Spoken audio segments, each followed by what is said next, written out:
What if I told you that the darkest royal scandal yet wasn't whispered in secret corridors, but hurled like a grenade straight into Prince Harry's lap? What if the very institution he once fled, claiming it had destroyed his mother, was now circling back with a revelation so grotesque, so impossible to ignore, that even Harry, the man who's seen everything, was left barking mad?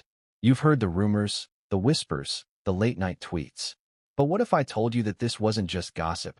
It was a weapon, a video, a betrayal, a shattering moment sent not by accident, but deliberately, by none other than Sarah Ferguson herself. Yes, Fergie, the woman long seen as a survivor of royal chaos, delivered Harry something that could not only ruin his marriage, but bring the monarchy to its knees. Think about that for a moment. A video, a device, a single file, the kind of thing that spreads faster than wildfire in today's world. Now, ask yourself, what happens when the recipient of that file is a prince who already doubts his family, who already feels cornered, betrayed, and abandoned? What happens when the man who lost his mother to the glare of scandal sees his own wife's face in a clip with the uncle he already despises? Before we continue, please hit the like button, subscribe to the channel, and turn on the notification bell for updates. It's chilling, isn't it? You almost don't want to imagine it. And yet, here we are. From the moment Harry escaped to California with Meghan, it seemed like he had finally broken free. He had the sun, the freedom, the celebrity life, the book deals. He had Meghan, the woman he gave up everything for. But freedom doesn't erase the past. And it certainly doesn't erase the monarchy's taste for vengeance. Because if you think the palace plays fair, think again. History shows us they play dirty. And this could be their dirtiest move yet. But let's pause. Why would Sarah Ferguson, Fergie, of all people, deliver something so toxic? She herself has been chewed up and spat out by the royals. She's been mocked, shamed, sidelined, and yet somehow always finds her way back to the fringes. Was this an act of revenge? A warning? A desperate attempt to stay relevant in a world that has moved on? Or was she simply the messenger, carrying out orders from shadows inside the palace walls? That's the question no one dares to ask out loud. You see, scandal is the bloodline of the British royals. From Edward VIII giving up the throne for Wallis Simpson, to Charles admitting his infamous tampon fantasies with Camilla, to Andrew's disgraceful ties to Jeffrey Epstein. This family feeds on scandal, survives on it, mutates with it.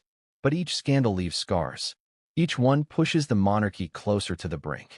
And now, with Harry, Meghan, Andrew, and Fergie locked in a toxic dance, those scars are no longer hidden. They're raw, open, bleeding for the world to see. But let's zoom in. Picture Harry, sitting in his California home. The palm trees sway outside. His children play in another room. His phone buzzes. It's a message from Sarah Ferguson. Curious? Confused? He opens it, and in an instant, his world tilts. A video. Meghan, Andrew, together. Not staged. Not blurred. Explicit. The kind of footage that, if real, could destroy everything he thought he knew. Now pause. Imagine that punch in the gut. The man who already felt the sting of betrayal from his family. The man who sacrificed his military career, his homeland, his royal duties, all for love. And now, a video. A betrayal so intimate, so cutting, that it doesn't just shatter his trust. It humiliates him. Publicly. Privately. Everywhere. Would you believe it? Or would you demand proof? And more importantly, would you forgive? This is where the story twists. Because for Harry, it wasn't just about the video itself. It was about who sent it and why. Did Fergie want to destroy Meghan? Did she want to humiliate Harry? Or was she exposing Andrew in one final act of sabotage? There are no easy answers here. Only layers upon layers of betrayal. And think about Meghan, the woman who has been painted both as a victim and a villain. She's been called manipulative, ambitious, calculating. She's also been praised as a survivor, a trailblazer, a woman who stood up to the monarchy. But in this story, she's not just Meghan. She's the central figure in a piece of evidence that could ruin her. How does she react? With tears? With fury? With denial? Or does she, as some suspect, turn the tables on Harry himself? Let's not forget Andrew, the uncle whose name alone sparks disgust. The man who was forced to step down from royal duties, stripped of his military honors, all because of his links to Epstein. He's already toxic, already radioactive. And yet, here he is again, at the center of another scandal. This time not because of his past sins, but because of a video that allegedly ties him to Meghan Markle, the Duchess of Sussex. And here's the irony. For once, Andrew might not even be the mastermind. For once, he might be just as trapped as Meghan. Could this have been a setup against him too? A cruel manipulation designed to keep him silent, to ensure he never dares crawl back into public life? But let's not drift too far. The real question is, how does Harry respond? Because Harry is not just a husband here. He is a prince, a son, a brother, a man torn between loyalty and rage. For him, this isn't just about Meghan. It's about the monarchy itself. It's about the realization that no matter how far he runs, no matter how loudly he shouts about freedom, the institution will always find him.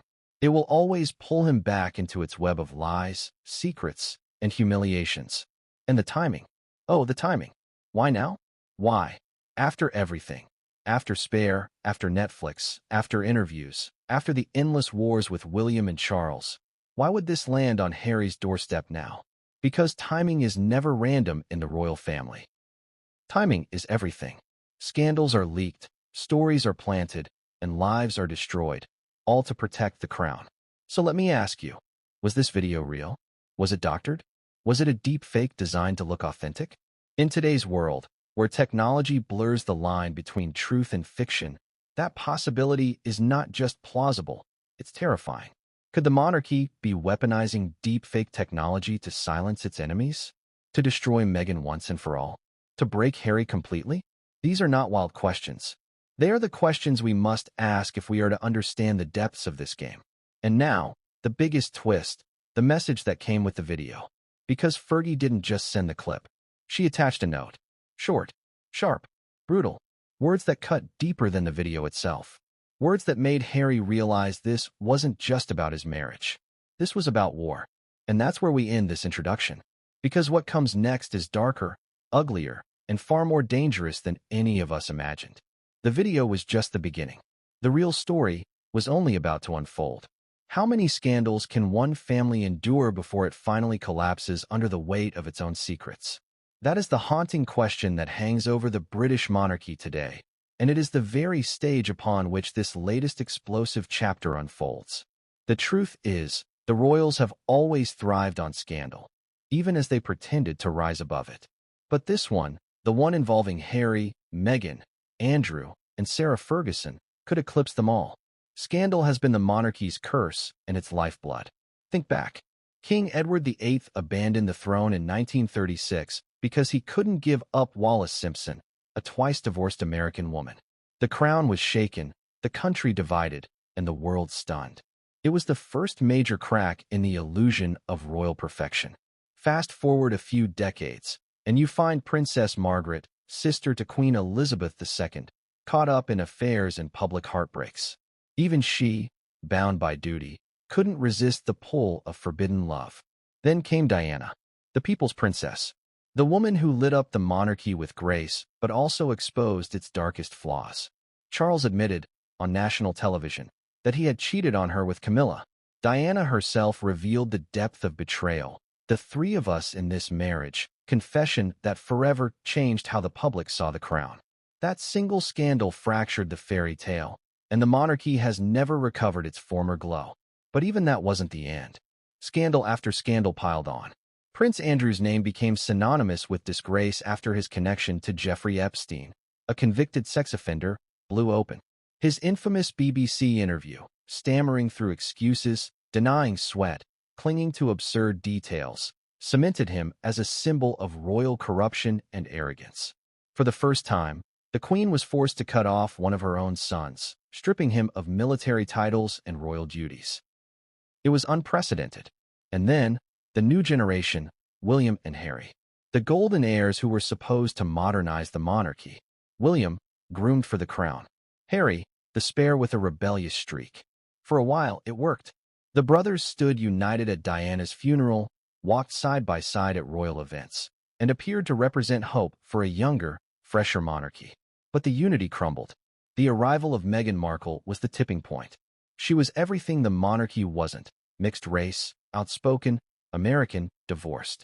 For some, she was refreshing. For others, she was poison. And that's when the scandals accelerated again. Harry and Meghan accused the royals of racism. They left the country, denounced the institution, signed deals with Netflix and Spotify, and aired grievances in front of millions. Harry wrote Spare, his tell-all memoir, dragging William, Charles, Camilla, even Kate into the mud.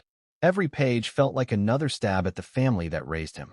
The cracks became canyons. Now imagine this. After all that, after years of bitter feuds and broken bridges, a new scandal bursts into view.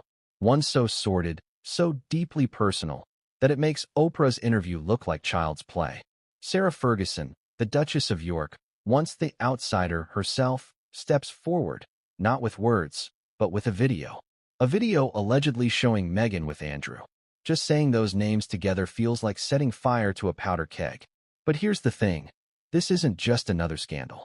This is the ultimate betrayal layered on top of decades of betrayal. The monarchy has endured affairs, divorces, and disgrace. But never before has a prince been faced with evidence, real or fabricated, of his wife with his own uncle. That is new territory. That is nuclear. Let's not forget Fergie's place in all of this. Sarah Ferguson has never been a stranger to shame. She was photographed having her toes sucked by a lover while still married to Andrew. She's been caught in financial scandals, begging for money, selling access. She has clawed her way back into royal favor time and again, only to slip again. But this time, she's not the victim of scandal. She's the instigator, the messenger, the detonator. Now, step back and look at the bigger picture. Every time a scandal has hit the royals, it has left the institution weaker. Edward's abdication weakened the throne. Diana's divorce and death weakened its image. Andrew's disgrace weakened its credibility. Harry's exile weakened its unity. But this could weaken its very survival. Because the British monarchy doesn't just survive on pageantry, it survives on public trust. It survives on the illusion of dignity, duty, and moral authority. When that illusion shatters, what remains? Just a family, bickering and betraying each other like any other, but with the eyes of the entire world watching. And here's the irony. Every time the monarchy tries to bury a scandal, it only grows larger. They tried to control Edward. He abdicated. They tried to silence Diana. She went on television. They tried to protect Andrew.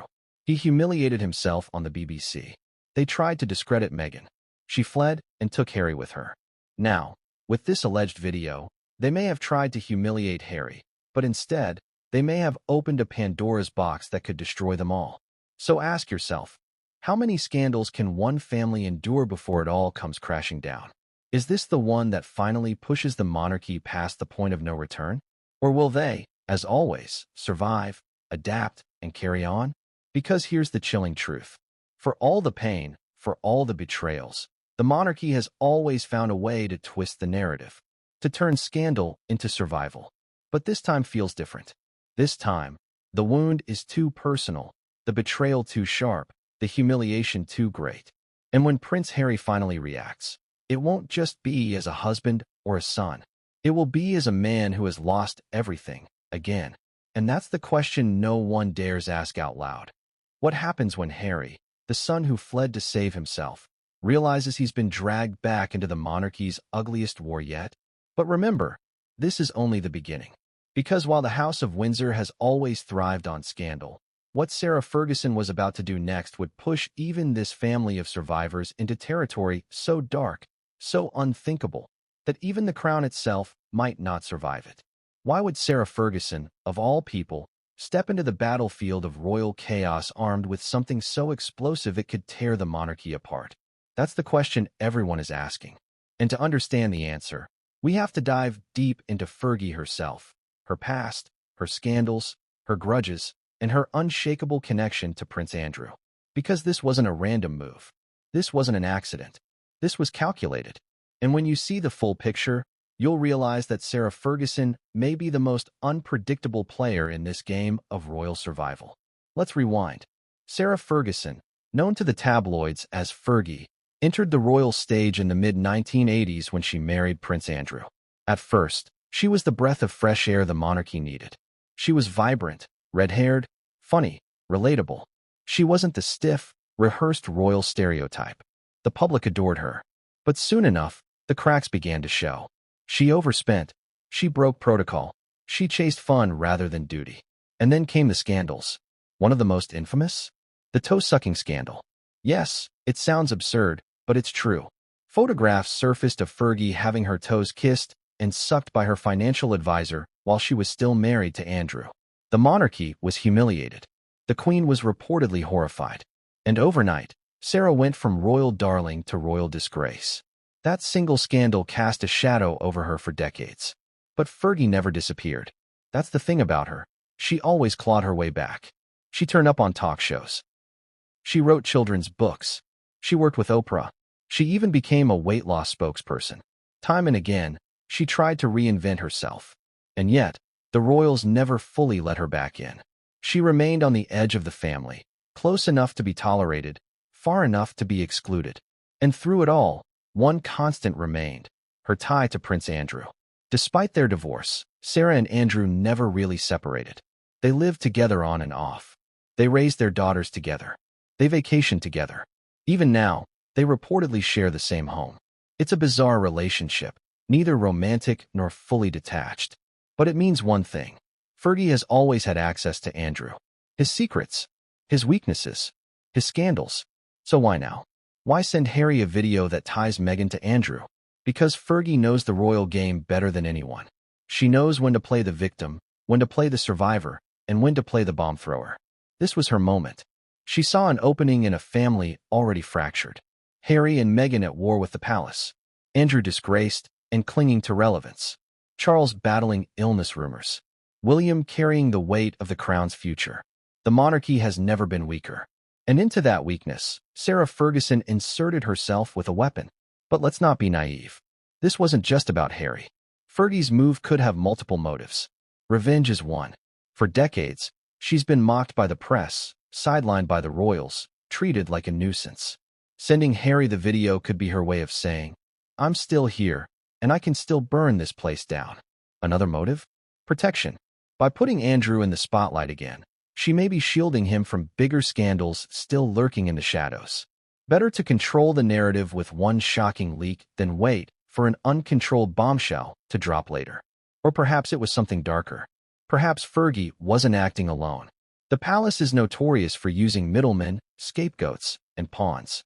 Could Sarah Ferguson have been used as the perfect delivery system?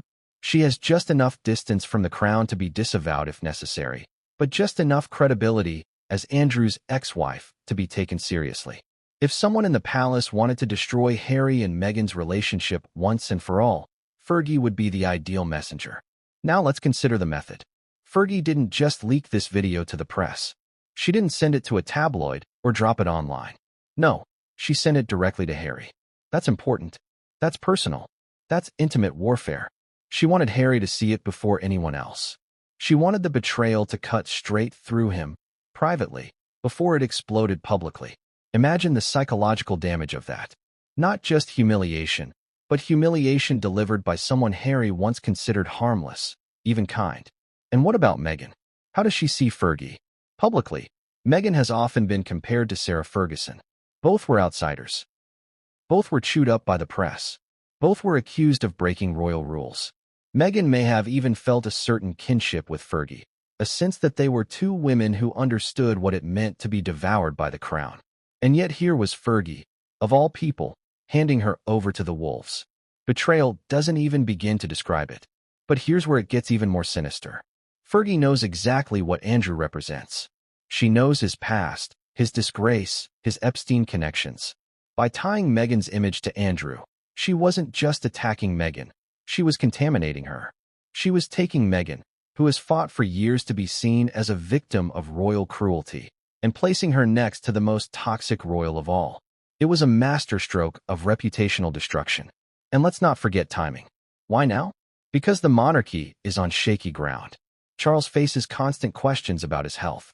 William is carrying the crown's future with Kate by his side, but even they are not immune to criticism. Harry and Meghan, once defiant exiles, are increasingly painted as irrelevant in the U.S. And Andrew, once in hiding, has begun to slowly re-emerge in public. Into this volatile moment, Fergie dropped the video like a grenade. But here's the twist. Sending the video may not have been about Meghan or Andrew at all. It may have been about Harry. Because Harry is the weak link. He's the one who talks. He's the one who lashes out. He's the one who wrote a book spilling palace secrets. If you want chaos, you don't aim at William, who is disciplined. You don't aim at Charles, who is stoic. You aim at Harry, because Harry will explode. And explode he did. So where does this leave Sarah Ferguson? Once again, in the shadows of scandal, but this time, holding the match. She has rewritten her role in royal history yet again, not as the clown, not as the victim, but as the catalyst, the one who pulled the pin and watched the grenade roll across the palace floor. And here's the chilling part. Fergie isn't finished. Because if she was willing to send this video to Harry, what else is she holding back? What other secrets, receipts, or footage could she unleash if pushed? For decades, she has been underestimated. Now, suddenly, she looks like the most dangerous royal of them all. But if you think the video itself was shocking, wait until you hear what it contained. Because what Harry saw in those few seconds would haunt him forever. It wasn't just betrayal. It was devastation in moving images. And it was about to set off a chain reaction that would rock the monarchy to its core. Imagine this. You're Prince Harry, sitting in your Montecito mansion. The sun is shining. The waves crash against the California coast. And for a fleeting moment, life feels almost normal. Then your phone buzzes. A message. Not from William. Not from Charles. Not even from Meghan. It's from Sarah Ferguson. Strange, right? You don't exactly text with your aunt by marriage. Curiosity gets the better of you. You open it. And what you see in that instant doesn't just make your stomach drop. It makes your entire world collapse. A video. Explicit. Brutal. Unthinkable. Meghan and Andrew. Together. Not a rumor. Not gossip. Not tabloid speculation. A moving image, undeniable, in high definition. The kind of thing that claws its way into your mind and never leaves. Can you picture the moment? The silence. The confusion. The sheer disbelief. For a split second, maybe you tell yourself it must be a mistake. Maybe it's doctored, edited, a deep fake. Maybe it's some cruel prank designed to destroy you. But then you see details. Gestures. Expressions. Things only someone close would notice. And suddenly the denial curdles into rage. Now pause for a moment. Ask yourself, what would you do? What would you say? Would you scream? Would you smash the phone? Would you storm into the next room and demand answers? Or would you sit in stunned silence, paralyzed by the possibility that the woman you gave up everything for, the woman you defended against the entire monarchy, has betrayed you in the most unimaginable way? This is where Harry found himself. The man who once called Meghan his soulmate, who turned his back on centuries of tradition to be with her, now staring at a video that threatened to undo all of it. His military career, gone. His royal duties, gone. His bond with his brother, shattered. His relationship with his father, strained beyond recognition. And now, even his marriage, the one thing he clung to, was being ripped apart before his eyes. Let's talk about the mechanics of betrayal. It isn't always about the act itself. Sometimes it's about the timing. Sometimes it's about who delivers the blow. Sarah Ferguson knew exactly what she was doing. She could have leaked the video to the press. She could have sent it to Charles or William. She could have let it accidentally surface online. But no, she chose Harry. Directly, intimately, personally. This wasn't just scandal, it was psychological warfare. Think about it. Harry already carries wounds from his mother's death, from his father's coldness, from William's rejection, from the press's relentless attacks. He is a man who has spent his entire life feeling hunted. And now, in his supposed sanctuary in California, he is hunted again. Only this time, the predator isn't the tabloids, it's his own family. The video itself is almost secondary. Whether it was authentic or manufactured, the damage was the same. Because betrayal isn't just about what's real. It's about what you believe. And for Harry, in that moment, belief and reality blurred into one. Let's not forget Meghan's role in this. Imagine her walking into the room, seeing Harry pale, trembling, staring at his phone. "What's wrong?" she asks. And Harry, barely able to breathe, turns the screen toward her. What happens next? Denial? Fury? Tears? Or does Meghan go on the offensive, insisting it's fake, that this is a palace trap, that the monarchy is trying to destroy them yet again? This is where the contradictions pile up. Meghan has always painted herself as the victim of royal cruelty, a woman silenced and attacked by an ancient institution. And yet here she is, caught, whether truthfully or falsely, in a video that ties her to the most disgraced royal of all, Prince Andrew. If you wanted to create the perfect weapon to annihilate Meghan's credibility, this was it. And Andrew, let's not ignore him. For years, he's been the walking corpse of the monarchy, stripped of his military titles, banished from royal duties, a man whose name alone sparks revulsion. To see him resurface in this way, tangled in a scandal with Meghan, is almost too grotesque to process. Was this real? Or was it a palace-engineered masterpiece of manipulation? Because if it was real, Andrew's disgrace deepened beyond repair. But if it was fake, the monarchy had just weaponized him like a puppet, using his tarnished image to drag Meghan into the mud. But here's the most chilling part. What if the video was both real and fake? What if parts of it were authentic, others digitally altered? Enough truth to convince Harry. Enough fabrication to destroy Meghan. That's the danger of modern scandal. The line between reality and illusion has vanished. And for a family that thrives on controlling narratives, this kind of tool is lethal. Let's step back for a second. Why does this matter so much? Because Harry isn't just any man. He is a prince. His choices ripple across the monarchy, the media, and the world. If he believes the video, if he turns on Meghan, the entire Sussex empire crumbles. Netflix deals, book tours, public sympathy, it all collapses overnight. If he doesn't believe it, if he calls it a palace trick, then he risks looking delusional, paranoid, unwilling to face reality. Either way, he loses. And that's exactly the point. This wasn't about truth. This was about destruction. A carefully timed, carefully delivered torpedo aimed straight at the heart of Harry's one remaining source of stability, his marriage. Now picture the aftermath. Harry pacing the room, fists clenched. Meghan insisting it's all lies. The children asleep in the next room, blissfully unaware their parents' world is imploding. And outside, the palm trees sway as if nothing has changed. But inside, everything has. This is the power of scandal. It doesn't just destroy reputations. It destroys trust. It destroys bonds. It destroys love. And for Harry, trust has always been fragile. Trust in the press. Trust in the monarchy. Trust in his family. And now, perhaps, trust in Meghan. But here's the cruelest twist. The video wasn't just a message. It was bait.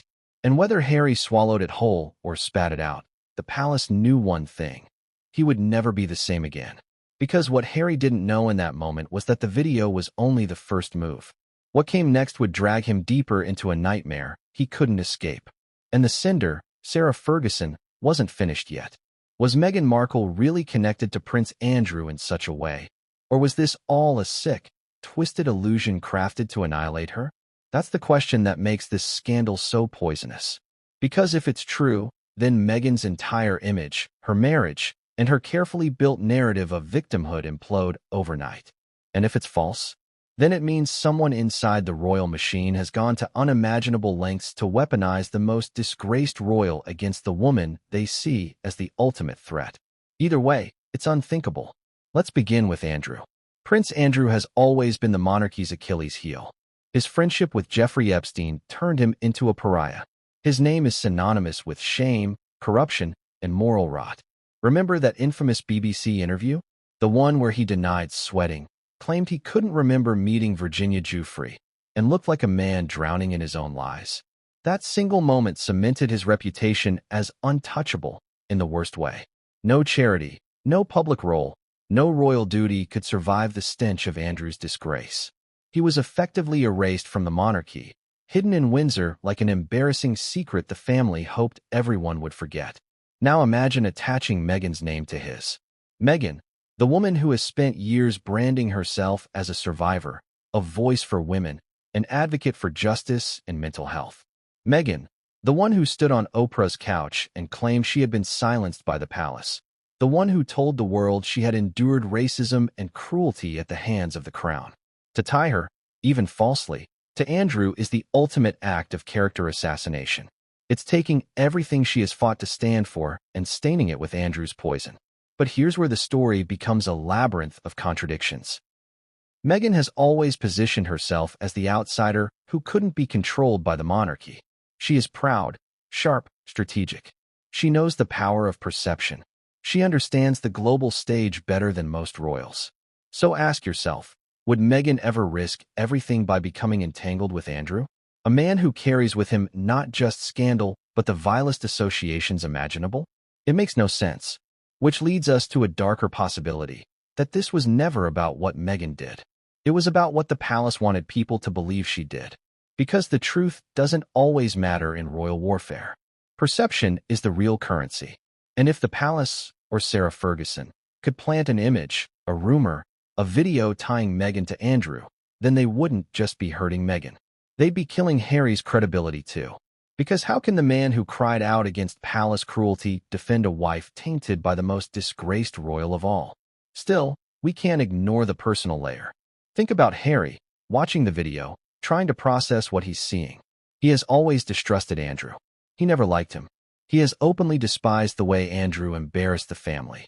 Now, to see Andrew's face in the same frame as Meghan's is more than betrayal. It's humiliation. It's as if the palace found the one person guaranteed to break Harry, the one figure whose very presence would twist the knife deeper than anyone else could. And what about Fergie? Her fingerprints are all over this. She was Andrew's wife. She lived with his scandals. She has defended him publicly again and again, even after Epstein. If anyone knows Andrew's weaknesses, it's her. If anyone knows how to manipulate the narrative, it's her. So the question becomes, was she exposing Andrew as revenge, or was she sacrificing Meghan to save him? Either motive is possible.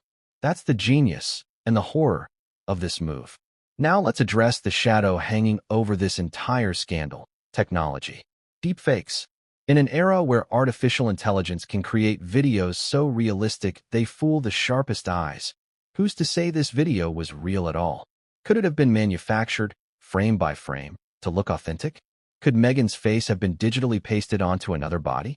Could Andrew have been stitched in from other footage? It sounds outlandish, but it's not science fiction anymore, it's reality. And if that's the case, then this wasn't just a scandal. It was a digital assassination. But think about the brilliance of that strategy. Even if Meghan and Harry screamed, "fake," the damage was done. Once you see an image, once you watch a clip, your mind can't erase it. Doubt lingers. And in the world of scandal, doubt is as deadly as proof. Here's where the contradiction deepens. Meghan and Andrew were never close. There are almost no public records of them spending time together. Their worlds barely intersected beyond formal royal events. So why tie them together? Because that very absence makes the allegation more shocking. It comes out of nowhere. It feels less like rumor and more like secret exposure. It's the kind of accusation that blindsides, because no one would have expected it. And that's exactly why it works. So let's put it bluntly. If this connection was real, it destroys Meghan. If it's fake, it exposes the monarchy's darkest weapon yet. Either way, the target was always Harry. Because Harry is the one who reacts. Harry is the one who talks. Harry is the one who burns bridges. And if you break Harry, you break Meghan. But here's the cruel irony. Meghan wasn't the only one dragged into this nightmare. The fallout wasn't just about her reputation, her marriage, or her future. Because while Meghan fought for her survival, Harry was about to turn his fury on someone even closer, someone who had haunted him his entire life. And that's where this story takes its darkest turn. Because Harry's rage didn't stop at Meghan. It turned outward, like wildfire, consuming everything in its path. And soon, it landed squarely on the one figure he could never forgive, his uncle Andrew. For Harry, this wasn't gossip. It wasn't rumor. It wasn't just another smear campaign launched from the palace machine. This was personal. This was brutal. This was a dagger plunged straight into his chest, twisted, and left to bleed. And in that moment, the prince who once carried himself with charm and quiet rebellion snapped. What you're about to hear is not the controlled Harry who sat on Oprah's sofa. Not the reflective Harry who wrote Spare. Not the playful Harry we saw in his military fatigues. No, this was Harry at his rawest. This was Harry barking mad. Picture the scene. He's pacing. His fists are clenched so tightly the knuckles go white. His jaw is locked, his eyes wild. The man who once gave everything up for love now feels like he's been made a fool of in the most public, humiliating way possible. And worse, He suspects this isn't just an attack on Meghan. It's a trap, carefully set to shatter him, to make him lash out, to make him spiral. But Harry isn't thinking strategically now. He's thinking emotionally. And emotions have always been his weakness. You can almost hear him muttering under his breath, the words tumbling out like venom. Andrew. Of course it's Andrew. Always Andrew. The very name curdles his blood. Harry has always despised his uncle, not just for Epstein, not just for the scandals, but for the arrogance, the smug entitlement. To see Andrew's face tied to Meghan's in that video was like pouring acid on an open wound. Betrayal, humiliation, fury, they all collided inside him like an explosion. Now pause and ask yourself, how do you react when the person you trust most is suddenly the person you doubt? How do you contain rage when it's not aimed at strangers or institutions, but at the people who share your blood and your bed? Harry couldn't. His rage burst out. Walls shook, doors slammed, voices rose. This wasn't a whisper behind closed doors. This was volcanic. And let's not forget the humiliation.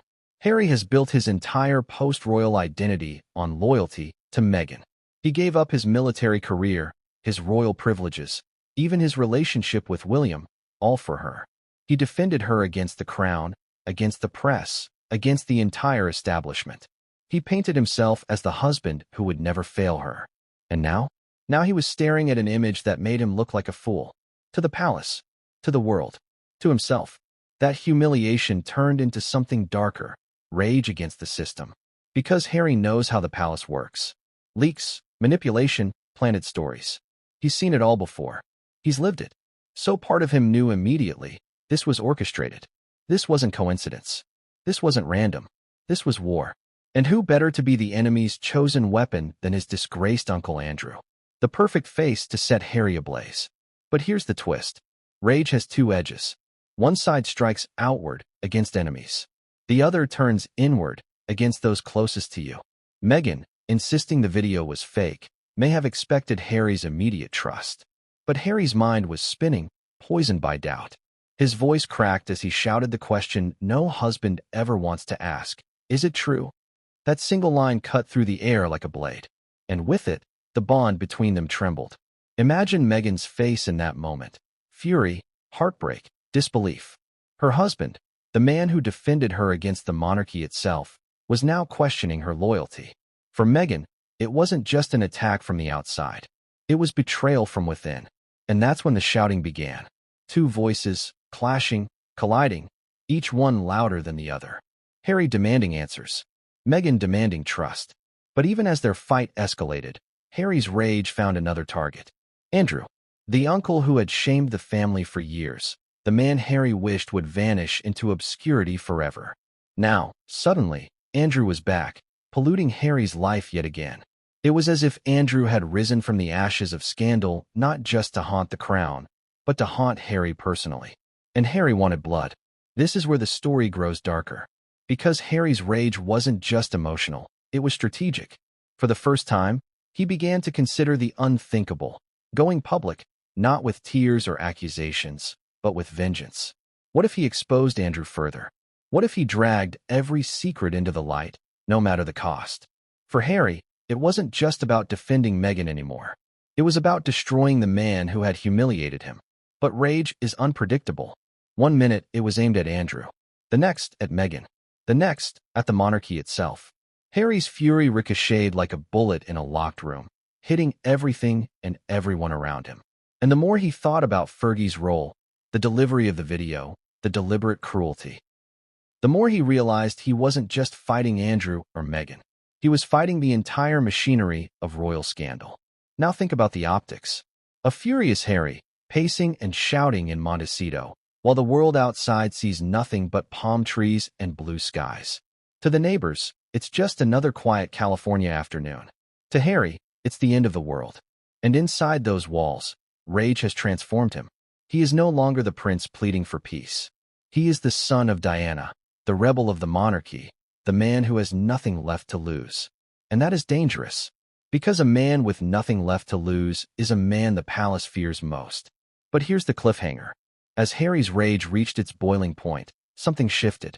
His fury wasn't just emotional anymore. It was directed. It was purposeful. He had decided on his next move.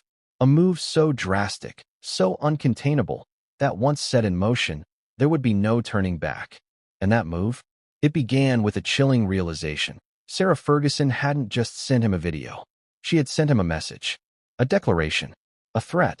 And when Harry uncovered the meaning behind that message, the story exploded into an even darker dimension.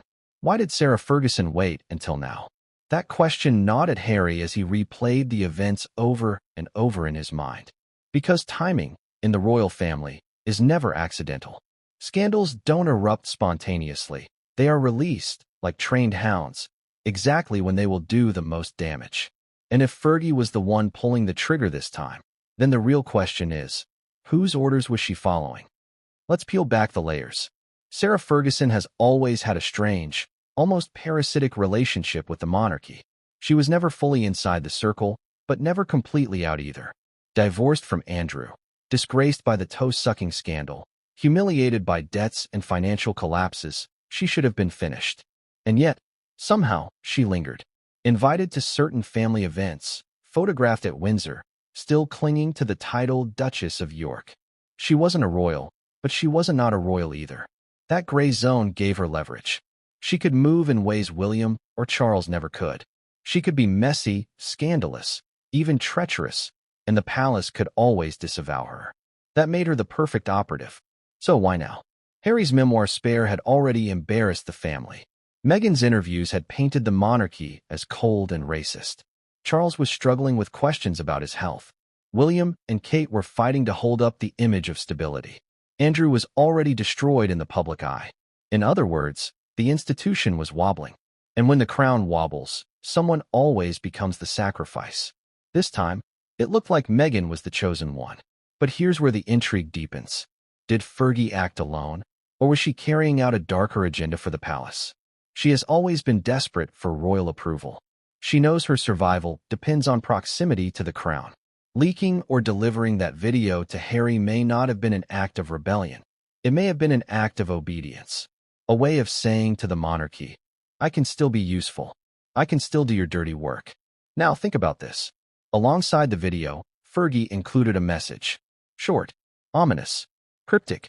The words weren't just cruel, they were deliberate. Something along the lines of, now you see the truth, Harry. Maybe now you'll understand. Chilling, right? Because it wasn't clear whether she was warning him, mocking him, or instructing him. It was the kind of message that made Harry's blood run cold. And then, the realization hit him like a hammer. Fergie wasn't just exposing Meghan. She was reminding him of how the monarchy works. Betrayal, exposure, sacrifice. She was saying, this is what happens when you play against the crown. But what if the message had another layer? What if she was hinting that Harry wasn't the only one being played? That Meghan wasn't the only target? Because Fergie knows secrets, more than most royals care to admit. She has sat in rooms where deals were made, scandals buried, reputations traded like currency. She has watched as palace aides decided who would be protected and who would be destroyed. And if she was speaking out now, even in this twisted way, maybe it was because she'd reached a breaking point. Remember, Fergie herself has been burned by the palace many times. The Queen once banned her from Balmoral. She was excluded from royal weddings. She was painted as greedy, reckless, embarrassing. But she never retaliated with full force. Why? Because she knew the palace could crush her if she went too far. And yet, here she was, stepping back into the spotlight with a scandal so radioactive it could blow up the entire Windsor brand. What changed? Two possibilities. Desperation or revenge. Desperation, because her own finances and reputation may have been teetering again, forcing her to gamble everything on making herself indispensable to the palace. Or revenge, because after decades of humiliation, she finally decided to strike back in the one way she knew would cut deepest. By going after Harry. By going after Meghan. By using Andrew, her ex-husband, as the poison weapon. And here's the part that keeps everyone up at night. What else does Fergie have? If she had this video, does she have others? Emails? Letters? Photographs? Could she be sitting on a vault of royal secrets, collected over decades of scandal and betrayal? If so, then she's not just a problem for Harry. She's a problem for the entire institution. Harry, for his part, was torn. On one hand, He wanted to confront Fergie directly, to demand why she had done this, to scream in her face until she gave him answers.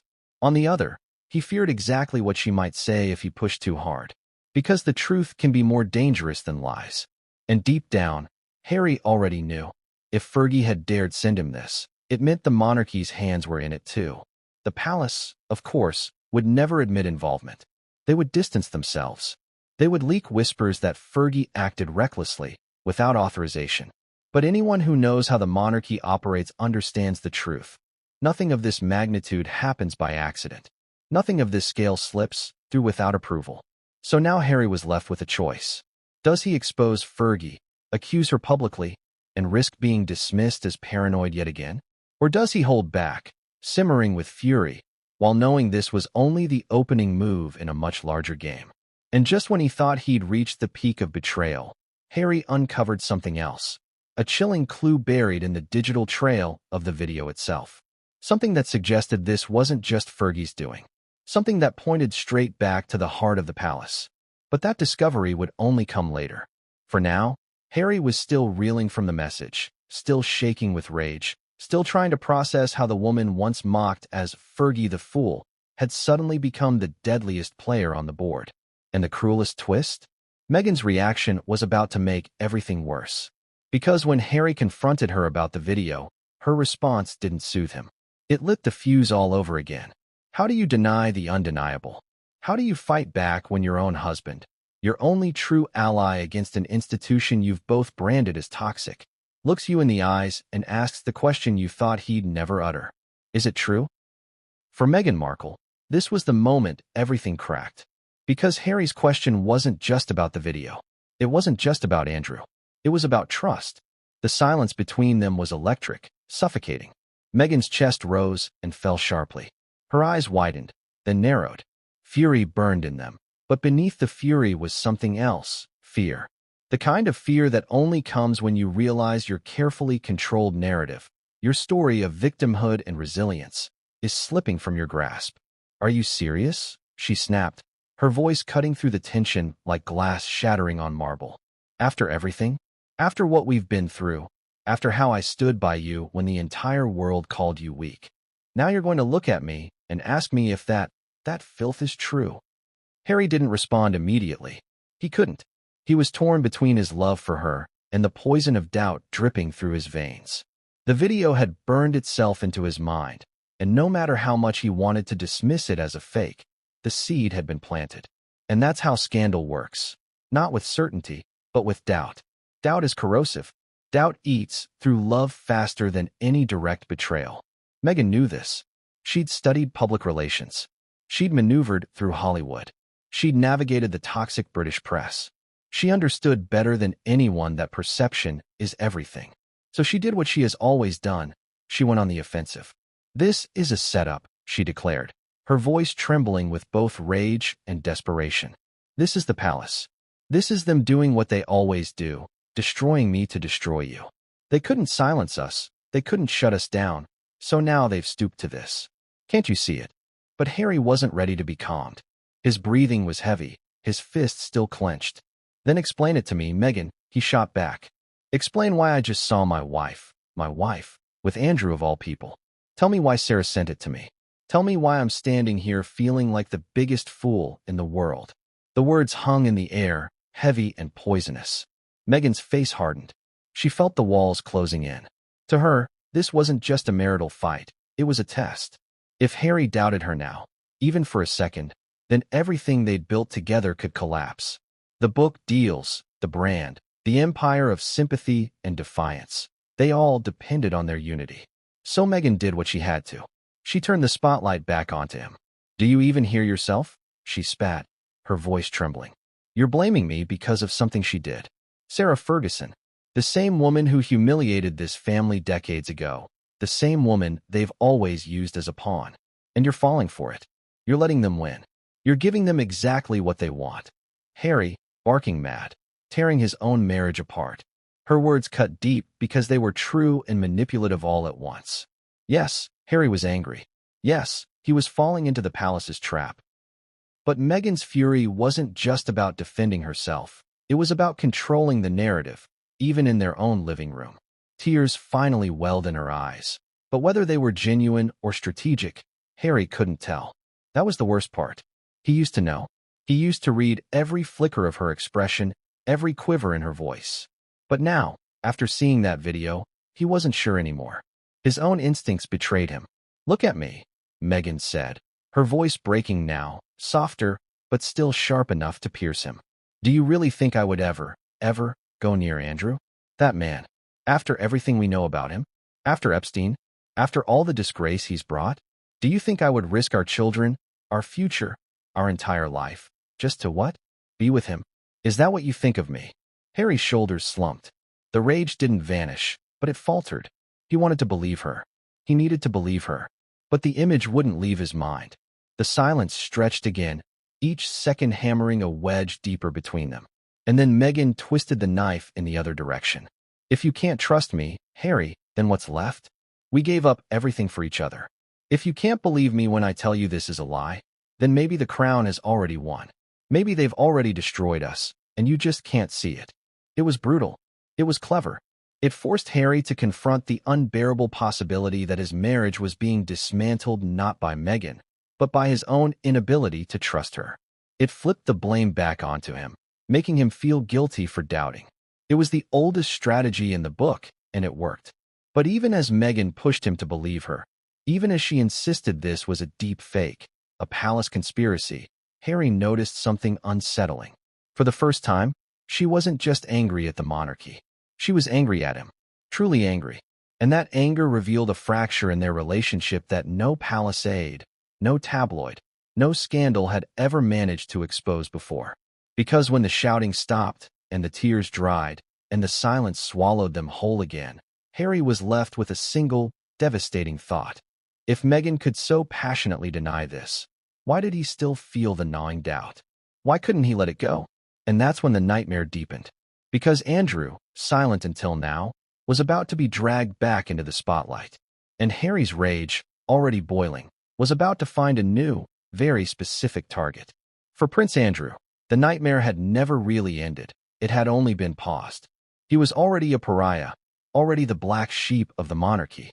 But now, with this scandal pulling his name into the same breath as Meghan Markle's, the disgrace reached a whole new depth. And for Harry, this was the tipping point. The video may have thrown his marriage into chaos, but in his mind, the ultimate villain wasn't Meghan, it was Andrew. Harry's loathing for his uncle ran deep. Long before Epstein, long before the scandals, Andrew was always the arrogant one, the spoiled one, the uncle who basked in privilege without ever earning it. As a boy, Harry had watched Andrew strut around with entitlement, dismissing staff, bragging about his connections, living off the crown's wealth as though it were his personal piggy bank. Diana, Harry's mother, had whispered warnings about Andrew too. She never trusted him. She thought him reckless, even dangerous. And now, decades later, those whispers echoed in Harry's mind louder than ever. Imagine the fury. Harry pacing in his California home, replaying that video in his head, his fists tightening with every frame. Andrew's smug face, Meghan's image beside him, a betrayal that felt like poison running through his veins. Of all people, Harry muttered under his breath, his voice trembling with rage. Of all people, him. Let's not forget, Andrew's fall from grace was already monumental. His friendship with Jeffrey Epstein dragged him into a scandal so vile that even the Queen had no choice but to strip him of titles. The BBC interview where he stammered about Pizza Express, about not sweating, about how he didn't recall meeting his accuser. Those words turned him into a global laughingstock. He became untouchable, not just in Britain, but around the world. And for Harry, seeing Andrew's face resurface, tied to Meghan, was intolerable. But here's the question. Was Andrew complicit, or was he a pawn? Did he knowingly play a role in this nightmare, or was his disgraced image simply weaponized by others? Harry didn't care. To him, Andrew was guilty either way. Guilty of being a parasite on the family. Guilty of dragging the monarchy into filth. Guilty of now infecting Harry's own marriage. And this is where Harry's rage crystallized into resolve. He wasn't going to sit quietly. He wasn't going to swallow yet another scandal. No, this time he wanted war. He wanted Andrew destroyed once and for all. Because for Harry, this wasn't just personal, It was symbolic. If Andrew could fall, then maybe the monarchy itself could finally crack. So what did Harry do? First, he started digging. He revisited old stories, old files, old whispers. He called people who knew Andrew's habits, his circles, his haunts. He wanted receipts. He wanted proof. Because Harry knew that if he was going to fight this, he couldn't just shout into the wind. He needed to expose Andrew in a way that no palace aide, no royal spin doctor, could bury. But here's the chilling part. Andrew, though disgraced, was not powerless. He still had allies. He still had secrets buried so deep that the palace itself would rather silence them than see them come to light. And that made him dangerous. For every skeleton Harry wanted to pull out of Andrew's closet, there were a dozen more that could crawl out of Harry's in retaliation. Meanwhile, the media smelled blood. Whispers of a new Andrew scandal began to bubble up. Headlines teased connections, innuendos, speculation. Meghan's name was carefully, cautiously, dragged alongside Andrew's in whispers too salacious to print in full, but too juicy to ignore. Could the Duchess of Sussex be tied to the Duke of York? The headlines didn't need proof, they only needed the question mark. And here's where the irony struck. For years, Harry had blamed the press for destroying his life. For years, he had despised them for killing his mother, for vilifying Meghan, for intruding on his every move. But now, Harry wanted the press. He wanted them to destroy Andrew the way they once destroyed him. He wanted Andrew on the front page, Andrew humiliated, Andrew finished. But was Harry prepared for the blowback? Because going after Andrew meant going after the monarchy itself. Andrew wasn't just a disgraced uncle. He was still the Queen's son, Charles's brother, William's uncle. To attack him was to attack the institution. And Harry knew the palace would protect itself, even if it meant sacrificing him yet again. The stage was set for confrontation. Harry, trembling with fury, drafting plans in his head. Andrew, lurking in Windsor, silent but far from innocent. The palace, watching from the shadows, ready to strike if Harry went too far. And Meghan, caught in the middle, her reputation already shredded, her marriage teetering on the edge. The question now was simple. Would Harry's rage destroy Andrew, or would it destroy himself? And just when Harry thought he had the upper hand, when he thought he could finally unleash his fury on Andrew, a new twist emerged. Because the video, it turned out, wasn't just a one-off. It was part of a larger chain, a trail of evidence that didn't just implicate Meghan and Andrew, but suggested someone inside the palace was pulling strings far darker than Harry could have imagined. And once Harry stumbled onto that trail, he realized this wasn't just about Andrew. This was about the entire monarchy. And what he found next would shake his world all over again. When one scandal erupts inside the House of Windsor, it never stays contained. It spreads, like fire racing through old wood, igniting cracks that were already there. The Meghan, Andrew video wasn't just about Meghan. It wasn't just about Andrew. It was about every fault line that had been quietly splitting the monarchy for decades. And once Sarah Ferguson pulled that pin, the grenade didn't just explode in Harry's living room. It echoed across the entire royal family. Think about it. Charles, the king, a man who waited 70 years for the crown. His reign was supposed to be a moment of stability, a gentle handoff from Elizabeth's era to William's future. But stability is a joke in this family. Charles has always been haunted by his own scandals. Diana, Camilla, the tampon tapes. He knows better than anyone that one scandal can undo decades of work. Now he finds himself watching his youngest son implode over a video tied to his disgraced brother. For Charles, it's a nightmare, his past sins colliding with the present chaos. The very institution he fought to protect was fracturing under him, again. And William, the heir, the golden boy, the one groomed since birth to be king. His relationship with Harry was already destroyed, torn apart by spare, by interviews, by accusations of betrayal. Now, as he sat in Kensington Palace reading reports of the scandal, he had to make a choice: protect his brother or protect the crown. And William, for all his talk of family, has always chosen the crown. He couldn't afford to look weak. He couldn't afford to be dragged down by Harry's rage. Not when the monarchy's survival depends on him and Kate appearing flawless. But here's the truth. William wasn't angry at Andrew. He was angry at Harry. Because once again, Harry had become the liability, the grenade rolling under the family table. And then there was Anne. The Princess Royal, the quiet warrior, the one who never courted scandal but always carried duty like armor. For Anne, this was intolerable. Meghan had already disrespected the family, already trashed the crown in interviews. Now to be tied, even falsely, to Andrew, the most disgraced royal of all. For Anne, this wasn't just a scandal. It was proof that Harry and Meghan were a cancer to the monarchy. And in private, she said what others only whispered: cut them off completely. No more sympathy, no more excuses. But here's the fascinating part. Behind palace walls, not everyone agreed. Because while some royals wanted to sever ties with Harry and Meghan for good, others saw opportunity. A scapegoat, a distraction.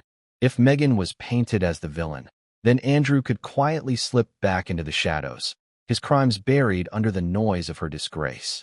In this twisted family, even scandal is currency. Now, let's not forget the press. The media thrives on division, and this was gold. Headlines screamed about a new royal implosion. Tabloids splashed Meghan and Andrew's faces side by side.